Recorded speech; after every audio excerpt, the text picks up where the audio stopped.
that the layers all build up like this in the centre of Greenland on ice caps. But when the ice cap moves to the mountains, if it's warm enough, as it is in Greenland, it tips up and stays pretty much in its layers. And if you find the right layer, by wandering about just like this, you can establish a camp and you can find a layer that is indeed 11,000 years old. And from these layers, it looks like this looks like an old work camp, isn't it? But it's actually my project in Greenland. And we dig and we put all this ice into a 2 million BTU melter. We do the same in Antarctica, travelling for about 4 months at a time in the dry valleys, the driest place on Earth. And eventually, we get 20 tonnes of ice from each expedition. And this 20 tonnes of ice is melted down, the gas is extracted, and we get about 1/3 of a sugar cube volume of methane. And that little bit of methane is how we know that what that methane did to the climate 11,000 years ago and what part it's playing in the background of warming now.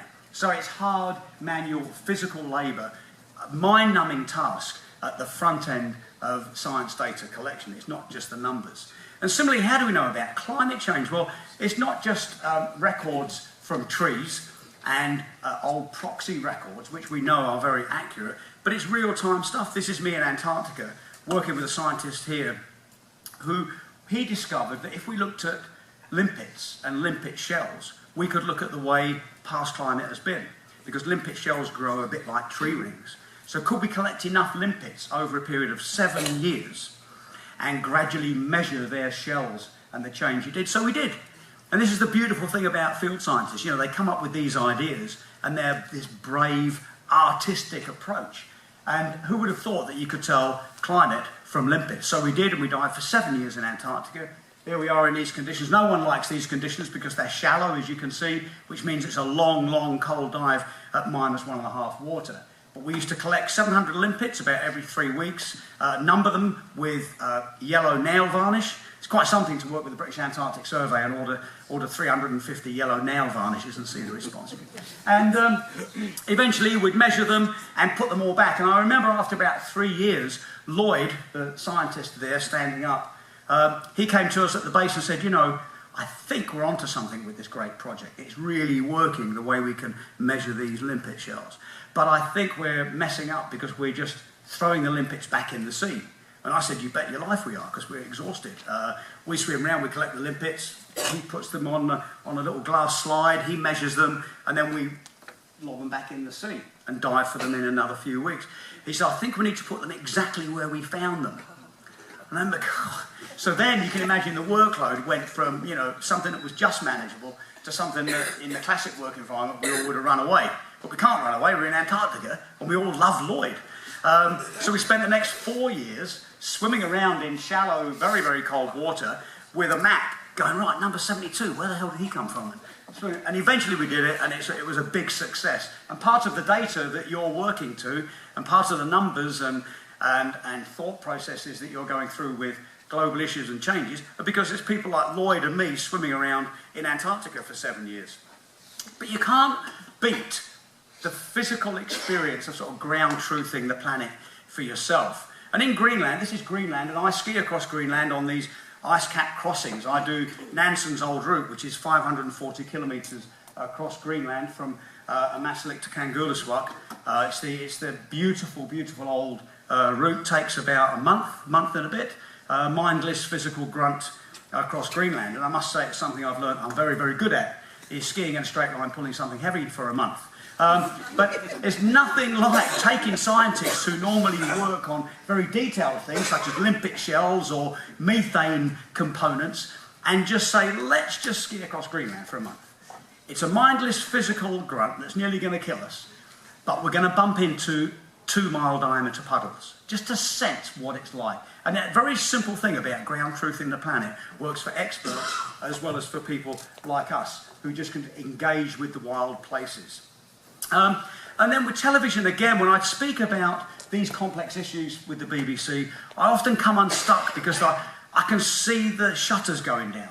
I sit in front of commissioners all the time trying to get new projects off the ground, and if I mention climate change or overpopulation or ocean acidification or shark finning, you name it, I can see the shutters going down because they think we're going to go on television and poke people in the chest. It never works. So we need to find innovative solutions to get those messages out there. And you can't go wrong with cave diving. I did a big thing on geology and why it matters to us, and the surprising things that we find in geology, and how we know by looking at underwater caves we can find where the sea level used to be and why it used to be there.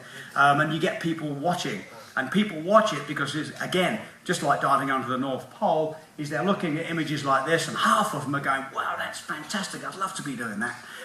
The other half are going, oh my God, this is the last we're going to see of Paul Rose. He's going to kill himself now. But at the very least, they're listening to me talking about geology on television. And of course, these are the kind of tricks I think we need when we talk about the finance industry. We need to bring that sense of vibrancy and vitality of nature into why we're doing this. We all need these little tricks.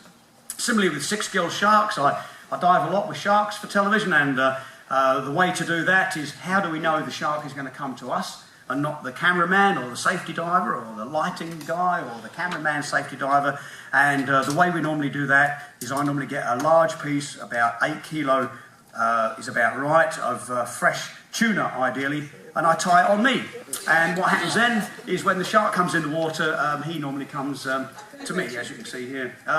Similarly with basking sharks, when I speak about identifying Britain as the centre of the oceans, as I do a fair bit for television, why not? We could say New York is the centre of the world's oceans, just by jogging our thinking. We would want to find something that identified New York with the sea.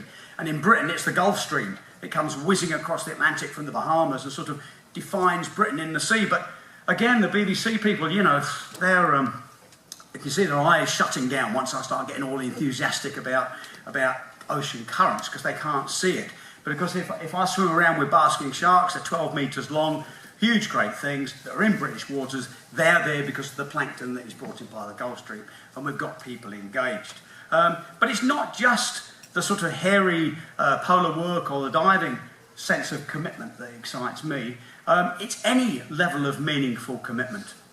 I'd just like to share this with you. This is me in the Oxford Pitt Rivers Museum, and I was trying to get a sense that you don't have to be an explorer to have an explorer's mindset, and it must be good for the planet for all of us to have that healthy explorer's head when we do things. Think about the big picture.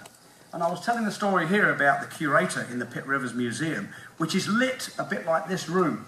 It's sort of dark, old-fashioned, eclectic collections. And he was in there about 9 years ago cleaning one of the African cabinets, and he caught himself very deeply with a poison dart.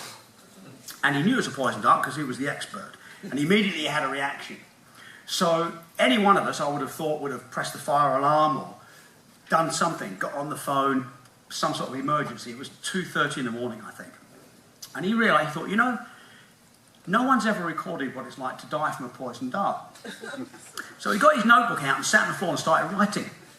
Now, they found him in the morning, at 7 in the morning, unconscious but alive.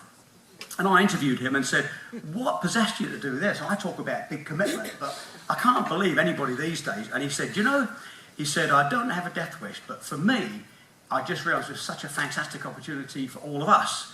And there was this 35-year-old man, looking fairly normal as far as I could tell, who was just so committed to tell big stories. And of course, I think about the front line and how it affects us. I mean, you know, right here in America, you know, we're at the front line of natural forces.